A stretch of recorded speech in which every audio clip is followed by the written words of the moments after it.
This is Monday, the 10th of July 2023. This is a tribute video to mark the second anniversary of the legendary Galileo's death. He passed away today, 2 years ago, at the age of 23. Now, I would have preferred to have done this at the Irish National Stud, but fortunately we wouldn't be able to make it to the stud. And excuse me, I'd like you to come over here. There's no space there, we can't see me in there. And it would be nice to be around horses, as after all it is a tribute to one of the biggest names in the racing world. And we were only at Coolmore there on the 4th of July there on Tuesday with my best friend Anna for the first time. We went for the tour, and I was very glad to hear his name mentioned regularly. They mentioned his name quite a lot. I was very happy to hear his name mentioned, and they have 6 of his sons there, and so I was very glad to hear his name mentioned. And after all, he was the biggest focus of Coolmore, and he was the highest fee there. We were asking about who would take over his reins. I think they mentioned 10 sovereigns. I don't think it's going to be Australia, but they haven't really come to a decision yet. They haven't really decided yet, but 10 sovereigns was mentioned. But and Australia's fee's gone up. So it's gone up, I think, to 60. It's up to 60,000, something around that line anyway.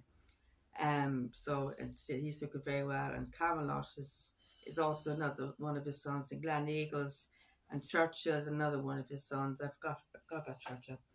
And Glen Eagles, I got for those two, but Churchill, yeah.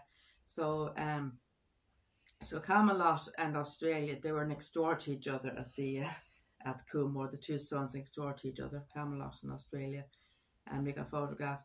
And unfortunately, I won't be able to put it onto my YouTube. Unfortunately, the tour itself, and I was a bit disappointed about that. And I was very fortunate to see Galileo back in 2019, to talk to him, but unfortunately, it was a bit late putting the camera on.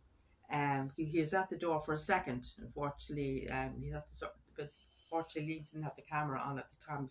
He was at the door, and I was trying to get him back over to the door again, but he was too busy eating his hay. And this was we were going to the Stallion Trail at the time, 2019, and I had to went over to Galileo. We had to be supervised. We couldn't go there on our own. We had to be supervised by one member of staff. We were going over to his stall. He was too busy eating his hay to come over to say hello. He was too busy. He wasn't in a sociable mood. Apparently, they didn't. They were saying, I think, that they didn't bring him out that much. They only exercised him, bring him out to the paddocks. Isn't that right? Yeah. Bring him out to the paddocks and exercised him. I don't think they showed him that much at the stallion trails as often. They had to walk him out and exercise him. But he was in the stable. That's the main reason I went to the trail that year, was to see Galileo, but he was in the stable, so it was a bit disappointing. But we did see other big names there on the trail, including his sons. So it was a good day. And on Tuesday, the tour was a bit disappointing weather-wise. It was lashing rain, but it didn't stop me enjoying myself. And Anna thoroughly enjoyed herself. She thoroughly enjoyed getting the photographs. She loved looking around, getting photographs. We took photographs of Be My Guest. The statue of Be My Guest was there, and there's also a statue of Be My Guest at the Goffs auctioneers as well, too. So it's actually, I never knew that Be My Guest was at Coolmore. I never knew that he was in Coolmore. I didn't know that he was the stallion at Coolmore, but there you go. But Be My Guest, yeah. So he was obviously a stallion at Coolmore. I never knew that he stood there. So that's something I didn't know. And also another thing I also noticed, there were stones, all different tsar names on the walls by the paddocks. So they're going down by the paddocks, going towards the gate. Do you remember the stones, all the different tsar names, all the different details, down by the paddocks, you know where the gates are. They had all the different stones, all the different tsars. And one of them was Manchu. And I says to him, I think I recognise that name as Hurricane Fly's Tsar. And I happened to be right. It actually was right. It actually was Hurricane Fly's Tsar. So there were different Tsars going down. And so I recognise it as Hurricane Tsar. But there you go. So yeah, I'm very good at my knowledge, you see. See, I do know these things. I'm really good. I recognise the name from seeing it on Hurricanes details on his plaque.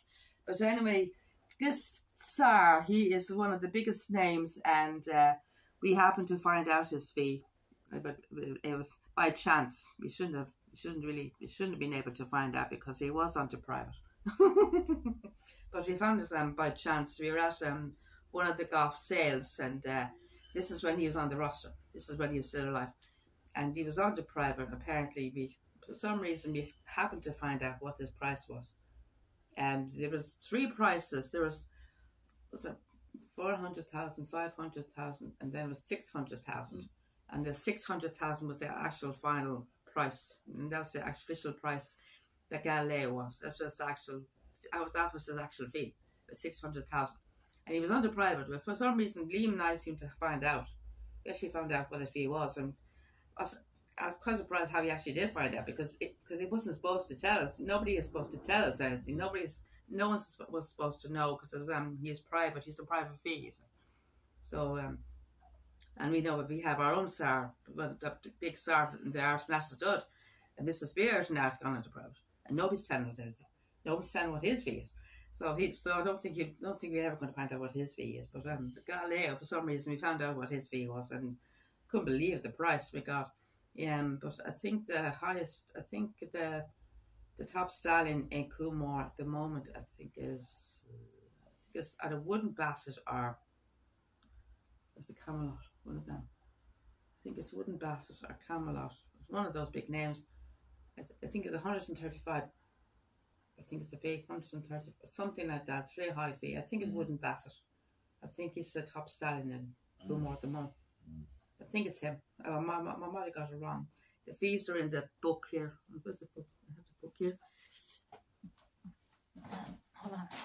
Sorry, I have the fees in this book. Apologies, I mean, really rude. The fees here. I'm not going to glass. The highest fee here is in 175,000. Is No Nay Never. No Nay Never is 175,000. Now he's the highest fee. No Nay Never. He's the highest stallion. He's the highest fee of Coolmore. No Nay Never. Yeah, and the second highest I think is Wooden Basset. She's 150,000. 150,000. Yeah, and Australia's fee is 25,000. What do I do when going at 60,000? What was that about 60,000? What? I know. Yeah, and Arizona, he's only 5,000. Blackbeard new, and he's also 25,000. Calix is 10,000. Camelot is 60,000. Camelot is 60,000. Not Australia. You got mixed up with Camelot. It's Camelot at 60,000. Australia is only 25,000. And he's gone down because Australia was 35,000. He's gone down from 35 to 25,000. He's gone down by 10,000 euro. Yes. Yeah. Yeah. So there you go. So the highest fee is No Nay Never, 175,000. So he's the Vincent Spears of Coolmore. Yeah, that's very high. 107. That's very high. That's a very high price. So he could probably turn into. He probably could be the next Galileo. No, never. Never. He could be the next Galileo because he's the fee again? 175,000. That's a lot, yeah. So he could be the next Galileo. Yeah. That's a very high. That's a very high price, you know. He's the highest fee of Coolmore this year. That's the highest fee of this year. He's the highest of all the. He's the highest fee of all the stallions there. They have a lot more stallions than the Irish National Stud. They've got studs all over the world, like in America, Australia, UK, and oh God, I think they have one. I think they have one in Japan now. They're all over the place, you know. I think they have one in Japan, but they're doing well. So this guy now, he's a big sad loss to the racing world. This guy now, 25. I can't remember exactly what his injury was. He said something to do with the hoof. some of it, I think it was his left forefoot. His left forefoot, wasn't it? He got injury in it. I think when it's in his, did it happen in his stable? I don't know. I think it was in the stable or something. I have to find exactly what happened. It was something to do with his hoof anyway. He got injured. He had an injury, and that's what happened. I think it was some. I can't remember exactly what it, forefoot or left forefoot, something along those, something to do with the hoof or the foot anyway. But got injured, so there was nothing they could do about it. And it must have got affected or something that they had to put him down. He's only 23. Yeah, a little younger than Invincible, but he's a sad loss. He's a very sad loss to the racing world and to Coolmore and to the world as well, because he was very, very much loved and one of the biggest stars.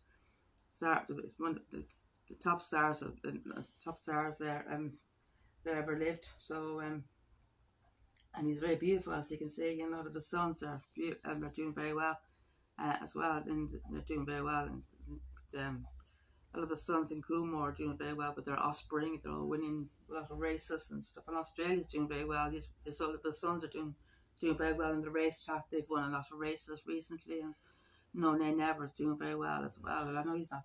I don't think he's Coolmore. I don't think he's Galileo, but Camelot's doing very well. There's a lot of Glen Eagles is doing very well, and they're all doing brilliantly now. So they're doing their dad very proud. They're doing him very, very proud now. So yeah, I really do miss him. Yeah, I was heartbroken when this guy died, and I still have. These are days are very difficult. His anniversary, birthdays. These are all difficult days. Yeah, so I do miss him loads, and I was very happy to hear his name mentioned at the tour. It was very nice to hear his name mentioned. It's nice to know that people haven't forgotten about Galileo, because he was a very big focus. And they're also telling us that God knows how they do it, but apparently they bury the horses. They buried the horses standing up. Yeah. So how they do it? Apparently they do it, yeah. So, very strange. I never heard that before now. The horse has been buried standing up. Very, very strange. A horse has been buried standing up. And to how they do it, they probably wait till the body goes cold, you know, where it goes ice, and then they lift it up. Then when it's iced up, or unless they use the harnesses, so lift them up with the harness, lift them up and get them standing up with the harness, and then bury them. I don't know. But see, horses weigh 1,200 pounds. And how have God they're going to lift a 1,200 pound horse when it's dead? You get to stand up. They're very heavy. A 1,200 pound horse, how are they going to get it to stand up when it's dead? If it's lying down. The horse is lying down. How are they going to get it to stand up? To bury it? Yeah, I don't know. The 1,200 pounds, that's a heavy weight. That's a very big heavy weight, you know. That's very, very heavy. And you need at least seven or eight people. At least 7 or 8 people to lift a horse. To lift it up. It'd probably be even more. It'd be more difficult when it's dead. You know, it'd be more easier when it's alive, because it could partially move its body. But if it's dead, it'd be impossible. Is it gone? Is not my phone gone off? Is it gone off? Video. I heard a kind of noise. Check there, see, is it gone? Is it gone? No. Still recording? It's still recording. I thought I heard a noise there. Must have heard a message. Must have been a message. Anyway, so how long is that? 15 minutes. Okay, folks. So Lord rest his soul, and thank you very much. And I hope you enjoyed the tribute to the late great Galileo. Thank you.